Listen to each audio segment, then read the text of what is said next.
It's hard to believe, but the high school football season is here. And as you get ready to cheer on your favorite team this fall, we take a look back at a former area player who not only excelled in high school and college, but came extremely close to making an NFL team. I met Chad Evitts recently in Hartsville. He starred for the Trousdale County Yellow Jackets between 1993 and 1996. 20 years later, it's hard for him to believe he's been away from high school football so long. Playing football in this county was kind of unique. It was a little small town. Everybody's kind of like family. We all cut tobacco, so just about the whole football team, we either helped Coach Jim B cut tobacco, or we all had tobacco ourselves. It was a big, we were in great shape. I call we had a lot of mental toughness back then. It wasn't none of this razzle-dazzle kind of football that we're playing now, which ain't nothing wrong with it, but it was unique. You had to be a part of it to understand it. How has it changed through the years? You kind of touched on that a little bit, but how would you say athletes today are maybe different than they were when you played 20 years ago?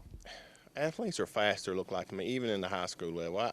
I probably couldn't even play second string nowadays, but the game has changed, and I'm not saying it's for the better or for the worse, but I am concerned about some of the head-to-head stuff too. I mean, I was a hard-nosed player. Don't get me wrong. I mean, there's no way I could have played because I got penalties after penalties. But I think the game's changing, and some things are for the good. Of course, you said you won a state championship. What year was that? Sophomore. I started nose guard and center. I weighed 155 pounds.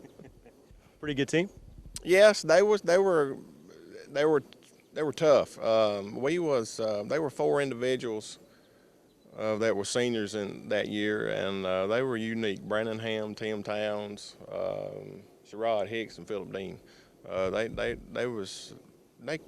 played a great role in what I did as far as teaching me leadership skills and the way they conducted themselves on the football field and off the field. Those four people was very important. Then, of course, after high school, you graduated in '96, and then you go on to Tennessee Tech, and you actually played football there too. Yeah. Talk about your career there and what that was like. Of course, I got redshirted the first year, and they were going through a coaching change in '96. Coach Hennigan and Coach Ragland was kind of swapping roles. Coach Hennigan came in, and I kind of got swept under the rug. And Philip was up there, my cousin. And I don't know if he knocked on somebody's door and said, "Hey, y'all don't forget about Chad." And I got invited to training camp and walked on, no scholarship, and I got redshirted and I imposed myself pretty good to get looked at. Me and the first team offense, we fought about every day. I got kicked out of a few practices, but the second year I played a lot of special teams, and then the third year I started and wound up starting 3 years in a row. Did you wind up getting a scholarship at that point? Yes. Yeah, I got a half ride the first year, then the last 2 years I started on some full scholarship. Mr. Chad Evitts greeted the runner in only the style to which he can greet someone.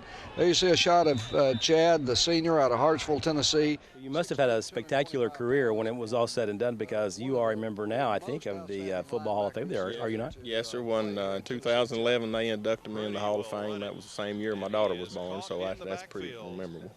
How special was that when they gave you that phone call and said, "Hey, we've elected you"? Well, it kind of sealed the deal. It did.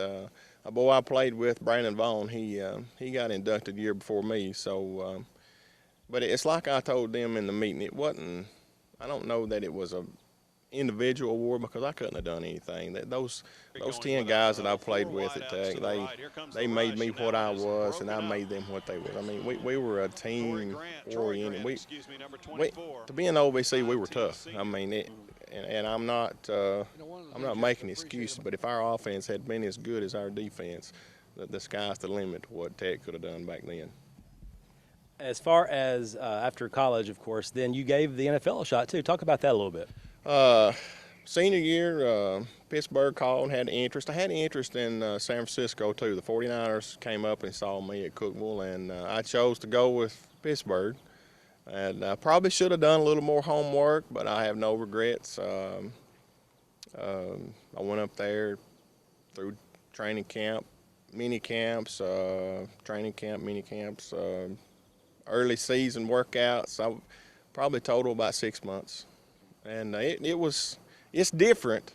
But we played a lot of D1 schools when I was at Tech. Not UT or not Alabama, but we played UAB, Ohio University. And if you get to looking, Ohio University's coming up in the preseason ranks. So I mean, they were building their program too back then, and it was pretty interesting.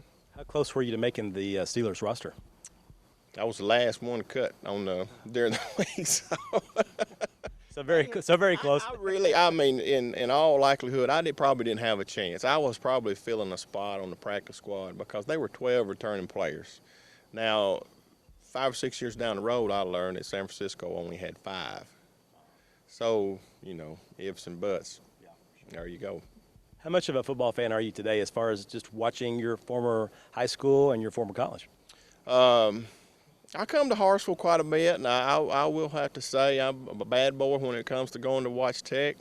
But I have a hard time going back. It's not an easy thing to do for me. They give me the Robert Hill Johnson Award the year after I left Tech and come back from Pittsburgh, and that was a hard pill to swallow because a lot of my teammates were still playing and I was gone. But I don't go back and watch Tech very much. Marcus Satterfield's the new coach, so I plan on going because me and him had a little rival down here on the creek bank years ago, so I'll have to go shake his hand. Yes, I've been blessed. Like I were talking about, if I'd have went to the 49ers, I probably wouldn't have met Leslie. So, and my wife's big important to me. I really thank a lot of my wife and her family, and I've been blessed. Good Lord's really been good to me, and I don't have any regrets at all, none. These days, Evitts works for D.T. McCall's in Carthage, and he also farms. As with all former football players, life goes on after they hang up their cleats. And what a good life it's been so far for Chad Evitts. Reporting from Trousdale County, Barry Hyatt, NCTV.